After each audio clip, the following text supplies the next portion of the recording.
నంద్యాల జిల్లాకు చెందిన వైసీపీ నేత బైరెడ్డి సిద్ధార్థరెడ్డిపై కర్నూలు 3 టౌన్ పోలీస్ స్టేషన్లో కేసు నమోదైంది.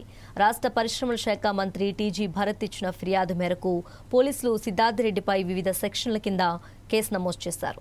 ఇటీవల కర్నూలు కలెక్టరేట్ వద్ద వైసీపీ నేతలు నిర్వహించిన ధర్నా కార్యక్రమంలో పాల్గొన్న బైరెడ్డి మంత్రిని ఉద్దేశించి తీవ్రమైన ఆరోపణలు చేశారు. ఓ ఫార్మా కంపెనీ నుంచి మంత్రి టీజీ భరత్ 45 కోట్ల రూపాయల లంచం తీసుకున్నారని బహిరంగంగా ఆరోపించారు.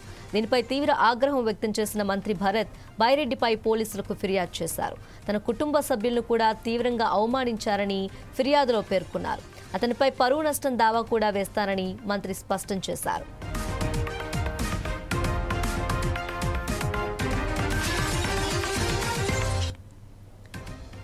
బైరెడ్డి సిద్ధార్థరెడ్డిపై మంత్రి టీజీ భరత్ కర్నూలు 3 టౌన్ పిఎస్లో ఫిర్యాదు చేశారు. ఈ నెల 14న నారా లోకేష్ తన పరువుకి భంగం కలిగేలా బైరెడ్డి సిద్ధార్థరెడ్డి వ్యవహరించాడని ఆరోపణలు చేశారు.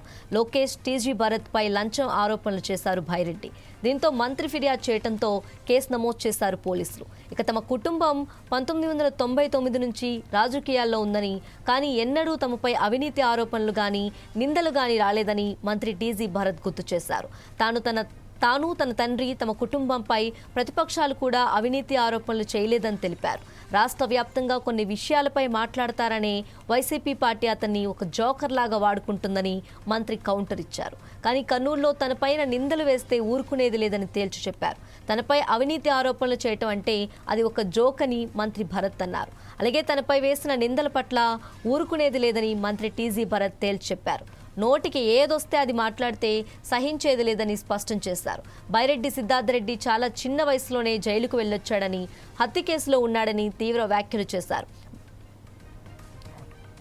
బైరెడ్డి రాజశేఖర్ రెడ్డి విషయంలో కూడా అనవసరంగా సమస్యలు సృష్టించారని ఆరోపించారు. ఇన్నాళ్లు నోటికి ఇష్టం వచ్చినట్లు మాట్లాడితే ఎవరూ పట్టించుకోలేదని, కానీ తాను మాత్రం ఈసారి ఊరుకోనని చెప్పారు.